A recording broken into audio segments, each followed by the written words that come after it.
Hi everybody, my name is Erica Eischen, and today I'm going to be talking to you about my systematic paper, and I chose to do the paper over the topic of mindfulness meditation. Hope you enjoy.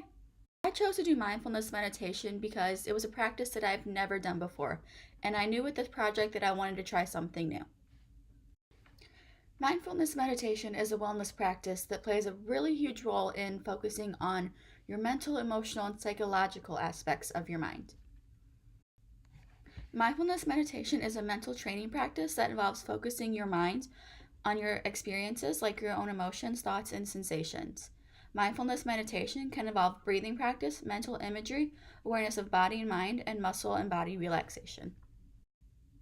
What I really enjoyed about mindfulness meditation was the simplicity. You didn't need any fancy or expensive equipment for it to be effective.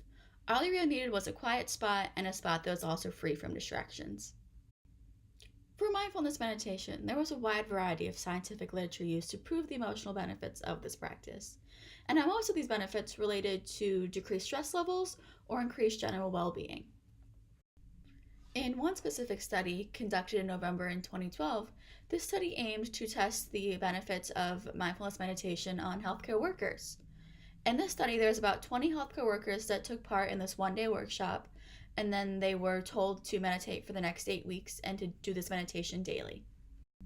For this study, all the participants were asked to complete pre and post intervention measures. These measures included taking a general health questionnaire, a sense of coherence test, and then the orientation to life, which is the depression, anxiety, and stress, which can also be referred to as the DASS scale. The results of these studies showed improvements for all post-intervention measures. The general health questionnaire improved, the sense of coherence got better, and then the depression, anxiety, stress subscale also decreased its numbers. This study also showed that mindfulness practice can hold promise for increasing workplace and individual resistance. There was also another study conducted by the National Institute of Development Administration. This study wanted to use questionnaires to test the effectiveness of mindfulness meditation on general self-efficacy, emotional intelligence, and perceived stress. This study used a larger range of participants in comparison to the previous one. This study used variables such as educational level, marital status, number of kids, and hours worked per week. The results of this study showed a positive relationship between the two variables of emotional intelligence and mindfulness meditation. These results suggest that practicing mindfulness meditation can cause a higher emotional intelligence. This study also showed a negative relationship between the two variables of perceived stress and mindfulness meditation. Now, these results could be expected because when you would increase your mindfulness meditation practice, one could expect the perceived stress levels to decrease. The last of the scientific literature wanted to investigate whether mindfulness meditation program delivered through a smartphone application could increase well-being, reduce job strain, and then also decrease blood pressure during the workday. This study consisted of over 240 participants. The participants were divided into two groups, the meditation group and then the control group. The meditation group was given the smartphone application, and the application held 10 to 20 minute mindfulness meditation sessions, and then the participants were also asked to complete one meditation per day. The study was conducted over an 8-week span, and the participants needed to have psychological measures and blood pressure tested at the baseline time and then 8 weeks later. The study reported a significant improvement in general well-being, distress, and job strain. The study also showed that the intervention group had a decreased systolic blood pressure from pre to post intervention.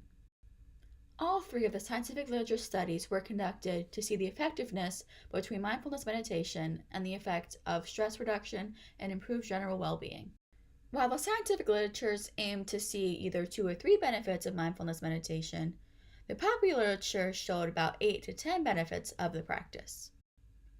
The popular literature written in the Huffington Post and Forbes magazine argued relatively the same benefits as scientific literature. The only difference that I saw was that the popular literature gave credit to other scientific literature when writing their article. The popular literature gave credit to the Harvard University and also Central Michigan University. With the popular literature giving credit to many reputable sources, I felt that it was hard for the popular literature to be considered as discreditable.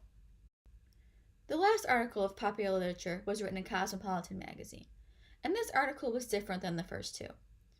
The author of this article used personal experience to try and persuade her audience into trying this practice. She did not have any credible sources that argued her points. Both forms of literature, scientific and popular, use a wide variety of evidence to prove the benefits of mindfulness meditation practice. This practice has so many benefits, but the benefits are highlighted by decreased stress levels, improved quality of sleep, and improved general well-being.